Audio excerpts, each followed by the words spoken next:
Iowa's future.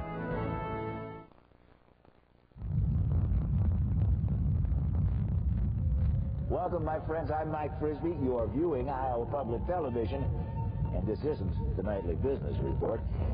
Although Red Dwarf, Doctor Who, and Blake 7 will be seriously given the business over the next few hours. First, however, Jack Horkheimer has a full agenda of his own. The Gemini twins, the goddess of love, and the smallest full moon of the year. Now, can he cram it all into a few minutes airtime? Friends, Jack is to cram what George Lucas is to scam.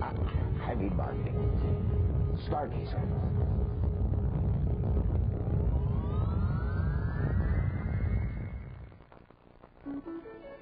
Confused about the cosmos? Can't tell a planet from a star? Then give us just 5 minutes and we'll show you what they are. Jack Horkheimer, Stargazer, director of the Miami Space Transit Planetarium, tells you all about the night sky and the biggest show of all, the universe. And now this week's episode. The Gemini twins and the goddess of love and the smallest full moon of the year.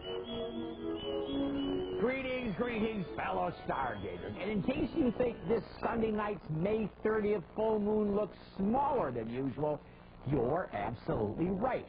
Because the full moon this Sunday night will be the most distant full moon of 1999 and will be 31,000 miles farther away and 15% smaller than the closest full moon of 1999, which will occur on December 22nd.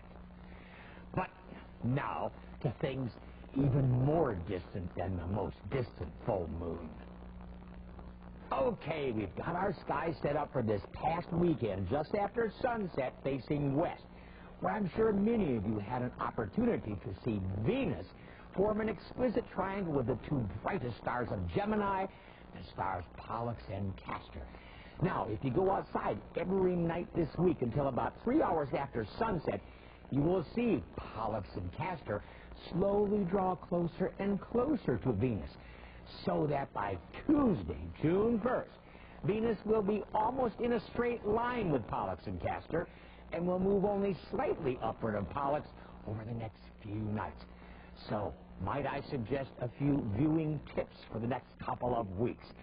Simply remember that Venus is an Earth-sized 8,000-mile-wide planet only 75 million miles away from us right now, whereas Pollux and Castor are stars, both humongously bigger than Venus and both many light years beyond.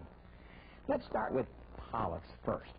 Now, I've always had a problem keeping Pollux and Castor straight as to which one is the brighter. But very recently, I figured out an easy way to remember which is which. You see, in mythology, Castor was a horseman, whereas Pollux was a boxer, a pugilist. So now I simply say to myself that Pollux, the pugilist, has a lot more punch and brightness than Castor. And if you can just remember that, I don't think you'll ever get the two of them confused. At any rate, Pollux the pugilist is 11 times the diameter of our own sun and is about 40 light years away.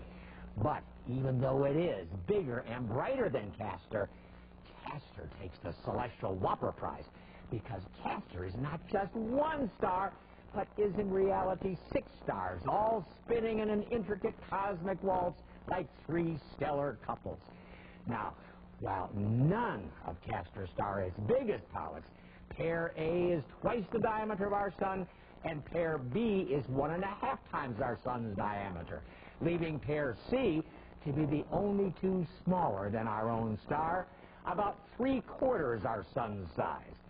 And all 6 of them are a whopping 50 light years away.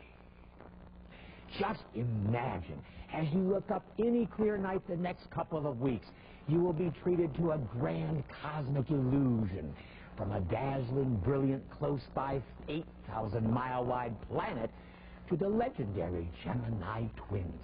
Bright Pollux, so huge that 11 of our suns could be lined up side by side across its middle, and its brother Castor, in reality not one star, but a complex system of 3 double stars waltzing endlessly in the great beyond. Is it any wonder I always remind you to keep looking up? Be the first in your galaxy to own it. The brand new Stargazer home video makes the stars your own. Only $19.95 plus postage and handling. Stargazer is brought to you in part by Odyssey, Adventures in Science, the premier science magazine for young adventurers. Adventure now at www.odyssey-mag.com.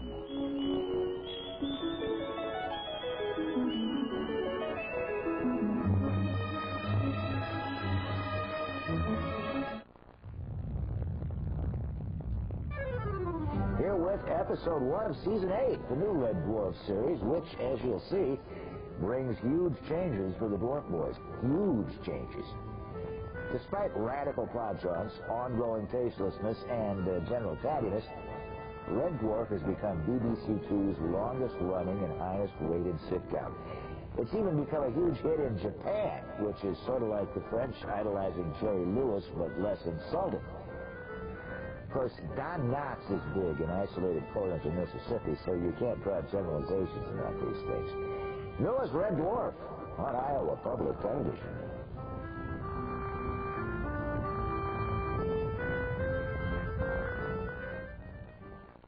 Funding for this program was provided by Friends of Iowa Public Television. 80,000 members supporting quality public television programming.